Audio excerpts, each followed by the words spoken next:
अवगुण कवन नाथ महिमा अवगुण कवन नाथ महिमा। इन वृक्षों के पीछे छुप कर क्या तुम मुझे तुम्हीं ने मारा है।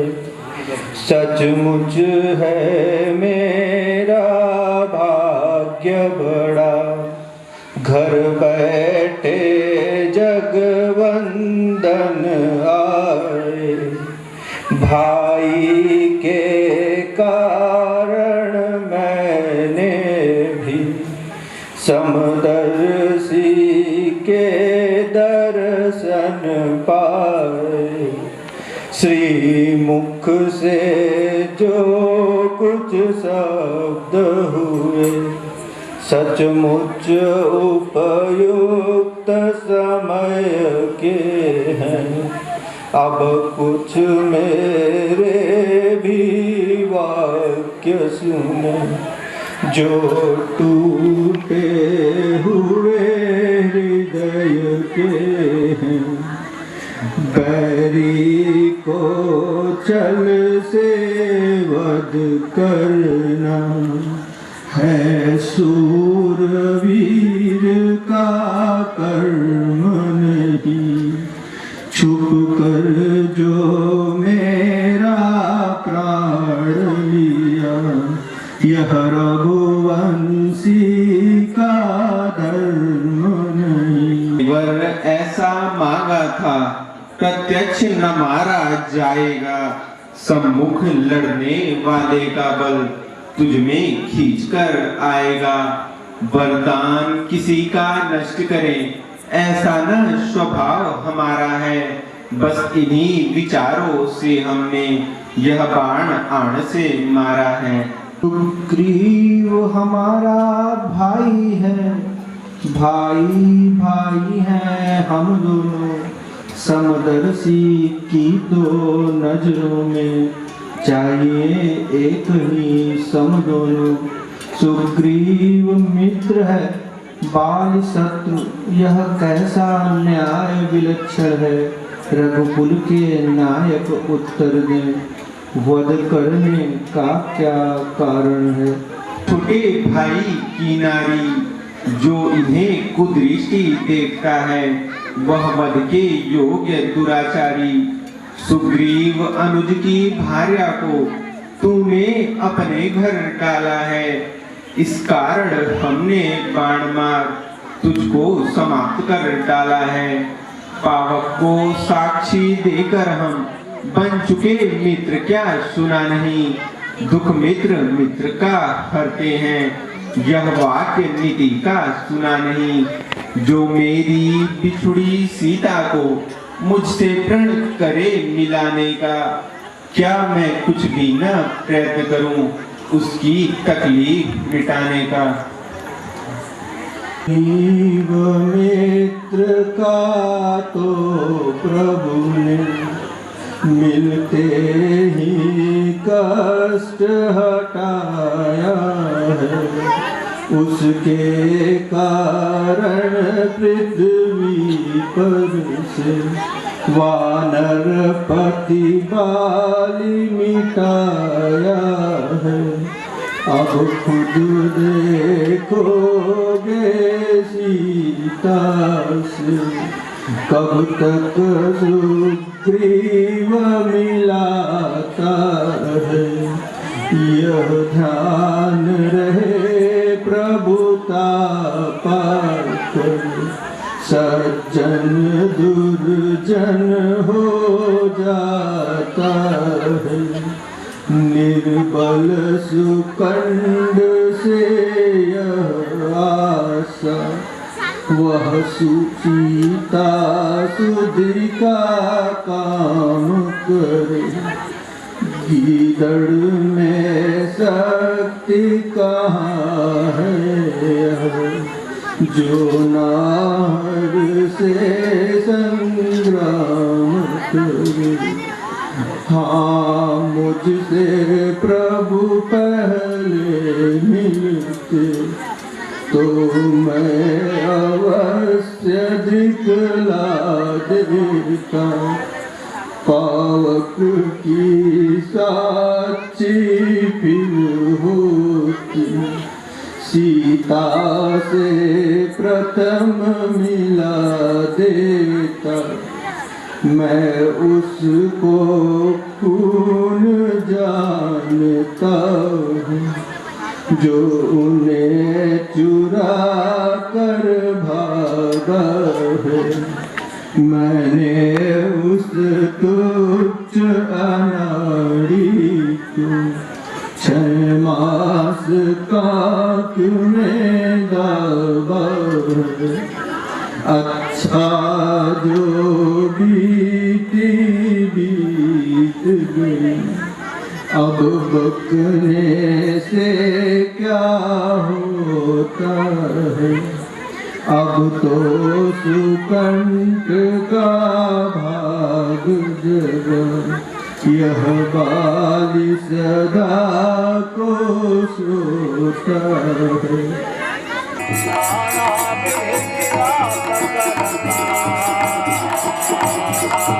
ये छोटे के सन देह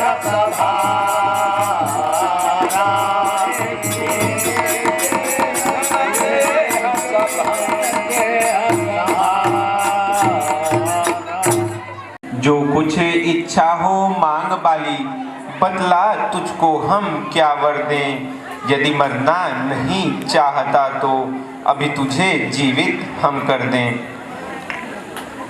हर समझदार इस दुनिया में हर चंद ध्यान में लाता है लेकिन मरने के ठीक समय मुख से न राम कह पाता है वह राम सामने है मेरे ऐसा तो बड़भागी हूँ मैं अब महाराज क्या कहते हैं जी कर कुछ और क्या करूँ मैं वर देने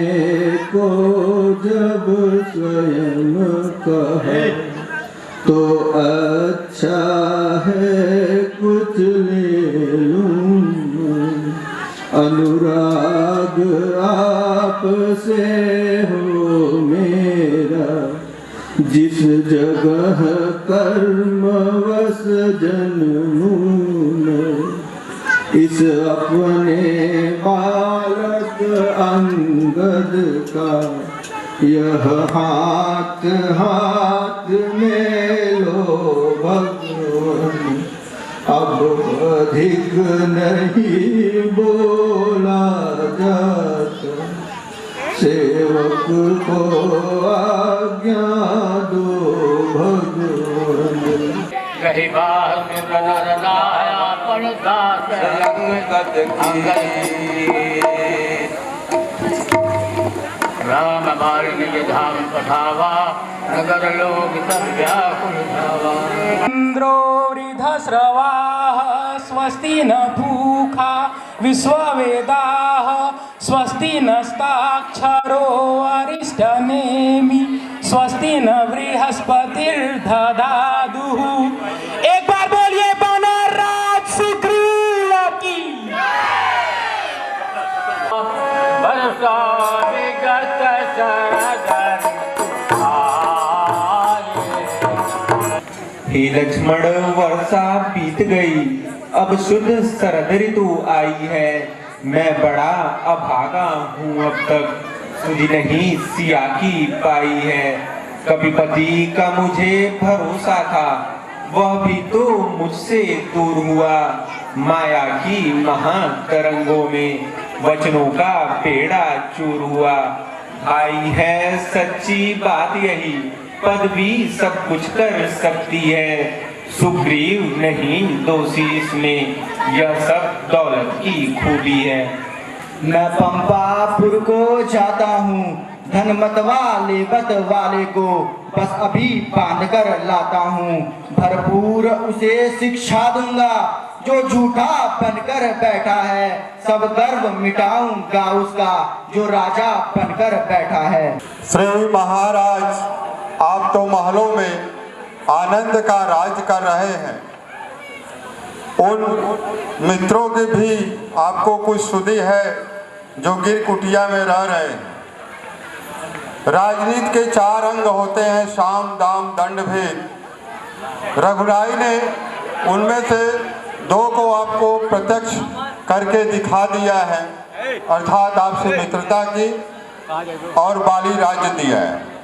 अब दंड भेद की कमी रही, राघव उस पर तैयार न हो जाए, आपको दंड दे के अंगद को राज दे दे।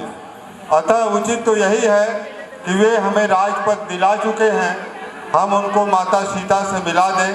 मैं आज कृतज्ञ तुम्हारा हूँ, सोते को जगा रहे हो तुम। संपत्ति प्रतिष्ठा प्राणों को बजरंगी बचा रहे हो तुम। इस राज मुकुट की ज्वाला ने कर दिया ज्ञान भस्म मेरा।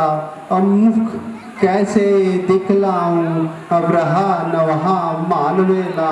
वो शरणागत वत्सल है, यह भी सच है रघुवंशी है। अपनाए तो पानी से, बिगड़े तो सूरज अंशी है। इसलिए एक ही अब उपाय मेरे विचार में आता है। सांझ आए सवेरे तो भूला नहीं कहता है। सीता जी की सुध लेने को कुछ की सदा सर्वत करो। तुम भी देशों में जाकर वानर सेना एकत्र करो। लक्ष्मण पुराए क्रोध देखी कपिधाए। धनुष चढ़ाई कहा तब जारी करो पुरछा। क्रोधवंत लक्ष्मण सुनि काना,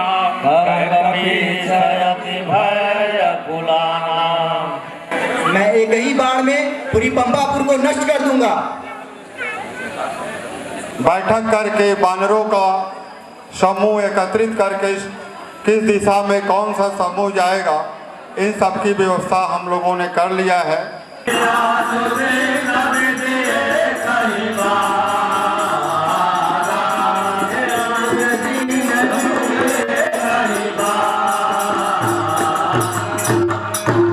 वर्षों से भूखा प्यासा हूँ, भर पेट न भोजन पाया है।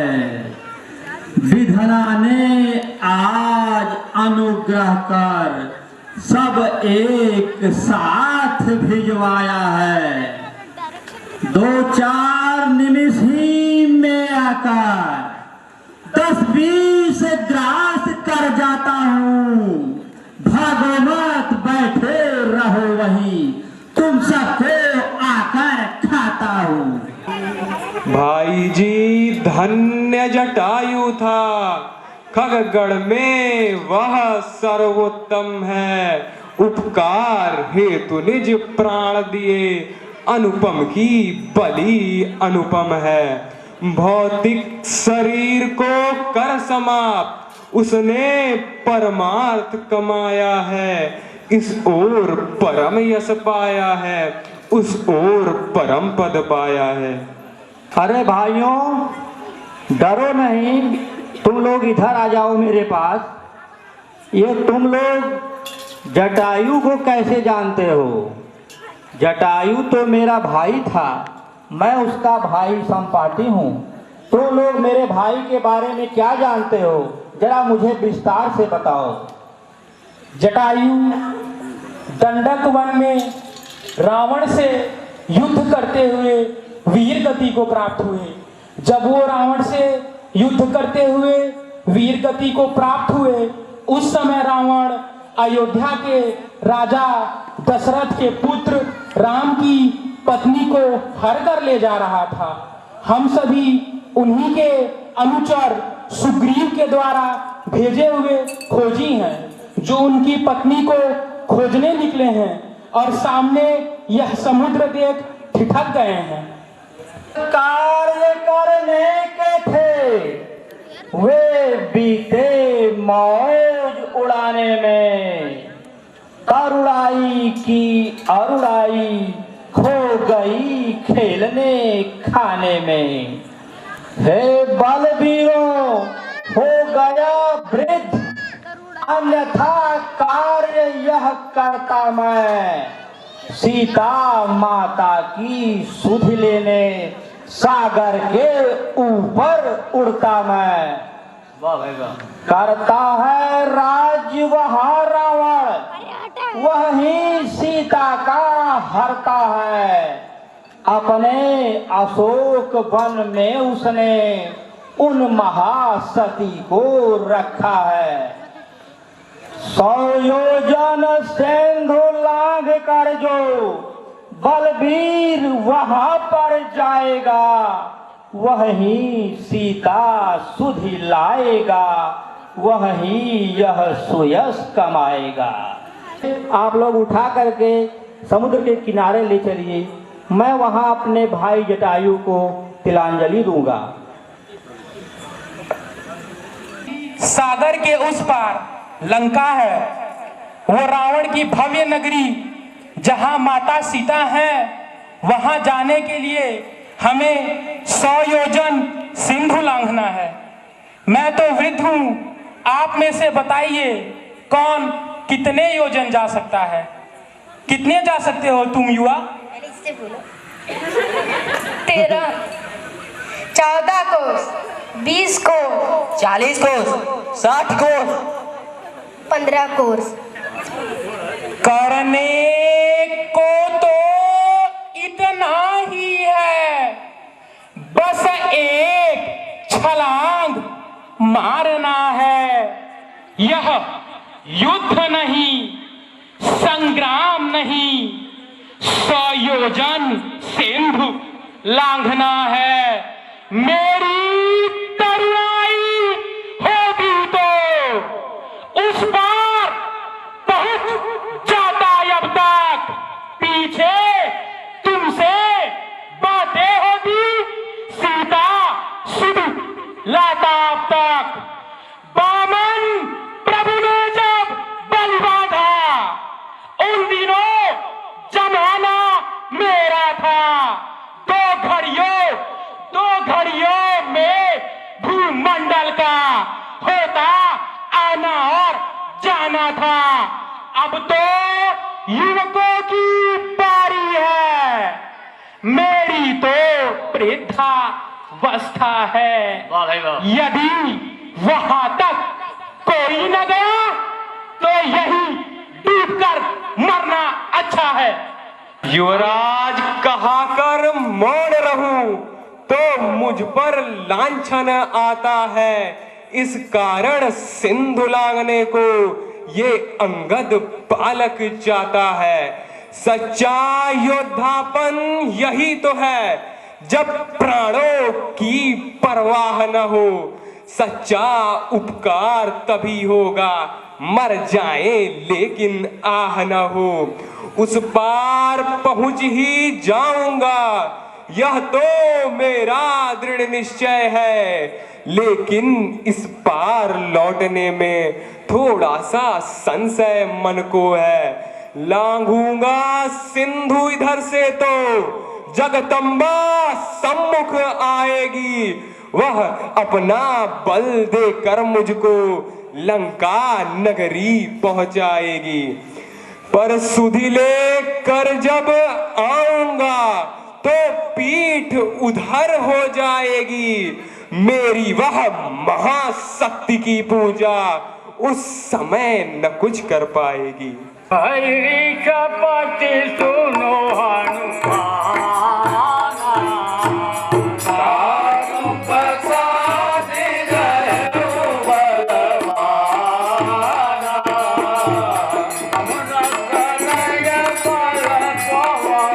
कहाना होते दिव्य कवि ज्ञान निधाना। तुम सभी योग्य हो जाने के, लेकिन कुछ ठिठक रहे यारो। करते क्यों नहीं प्रार्थना अब कपियों के नायक से यारो। हम तुम सब लोग अधूरे हैं, यह पूरा राम दुलारा है। बल्ली इसके ही हाथों दो, यह ही मल्लाह हमारा है। हे पवन तने अंजनी लाल, अपनी तंद्रा को त्यागो तुम। संपूर्ण शक्ति के साथ साथ हे राम दुलारे जागो तुम। हे कामरूप शंकर स्वरूप, बजरंगी नाम तुम्हारा है। अपने जीवन को याद करो, यह जंगी काम तुम्हारा है। सूरज का तुमने ग्रास किया, सैलों को तुमने तोड़ा है। जिस बल से ऐसे काम किए, वह बल कब को रख छोड़ा है। रणधीर उठो, बलबीर उठो, यह काम तुम्हारे हाथों है। हे कृपा सिंधु के कृपा पात्र, अब लाज तुम्हारे हाथों है। क्या मवंत क्या कहते हो, जाकर बादल पर गरजू मैं, या खारे जल की धारा को लांगू या अभी लील जाऊं। सौगंध पूर्वक कहता हूँ दिखला दूंगा अपनी माता श्री सीता को, राघव से अभी मिला दूंगा। हे जामवंत, आप केवल मुझे इतना ही बताइए कि लंका में जाकर मुझे क्या करना है। हे हनुमंत, तुम तो परम ज्ञानी हो, लेकिन सुनो, तुम उस पार जाना और माता सीता का पता लगा लेना। और यदि तुम्हें आवश्यकता समझ आए तो अवश्य रावण को अपना और श्री राम का बल दिखला देना। अब जाओ और शीघ्र जाओ, हम सभी यहाँ से राम नाम का कीर्तन करके तुम्हें बल देते रहेंगे। जब तक लौट नहीं आऊं तब तक यही डटे रहना। श्री राम नाम का कीर्तन कर आशीष मुझे देते रहना। हो रहा हृदय हर्षोन्मुख, उत्साह हृदय में बढ़ता है। मन वांछित कार्य सिद्ध होगा, यह मुझे दिखाई देता है। जय श्री राम।